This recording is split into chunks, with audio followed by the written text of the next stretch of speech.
still doing these, but I'm a Sagittarius sun, Scorpio moon, and Cancer rising. All right, so I already did the Cancer rising. You can go back and watch those. And like Cancer rising is also like having your moon in the first house because the moon rules over the zodiac sign Cancer. So I did like a whole bunch of videos on first house moons because that's my placement. So I know a lot about that. But you have a Sagittarius sun and a Scorpio moon. Okay, I'm gonna get into that Scorpio moon.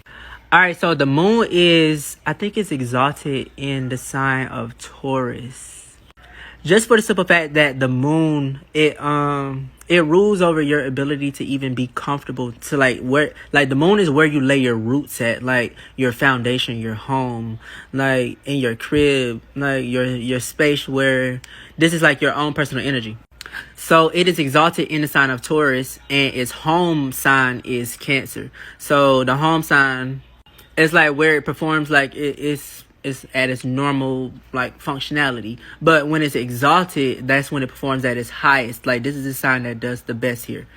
But when you have the moon in Scorpio, they actually say that it's like debilitated. So debilitated is when like a sign is like not performing that well in a particular planet. And you got to understand how the moon works. So the moon rules over the zodiac sign Cancer, like I said, but Cancer is ruled by the mascot, the crab. Like each zodiac sign has their own mascot and like what they all, like symbology, like what they all entail. So Cancer is the crab, so it's like an exoskeleton, meaning that the bones are on the outside of his body. So the hard shell is on the outside while the softness is on the inside. So like the moon is a very private planet. I'm gonna have to do a part 2 on this. But the moon is a very private planet, so therefore that's why the moon has like that outer shell. You gotta understand that the moon comes up when it is dark at night. So like the darkness represents the veil that covers like what's going on within, because the moon represents like your subconscious mind, which is like the right hemisphere of your brain. It represents like all the information that you already processed. This is information that you have directly within your psyche, and this is information that you don't have to think about and process. Like how you know how to tie your shoes without thinking about it. How you know how to do every single task that you already know how to do without having to think about it. It comes innately to you now.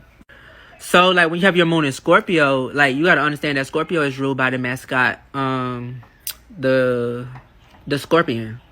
And it's very similar to Cancer, but it has a stinger. So Scorpio moons have like this super hard, like a hard time opening up and trusting people, because Scorpio is like one of the most paranoid water signs that there is. Just for the simple fact that it's fixed water, so whatever it puts its mind on, it is fixated upon that thing. And you gotta understand when Scorpio season comes around, when it's about to be cold. So it's just like it's holding that time. That's why it's fixed. Y'all gotta go look up like what cardinal, fixed, and mutable means, like as opposed to in relation to the zodiacs.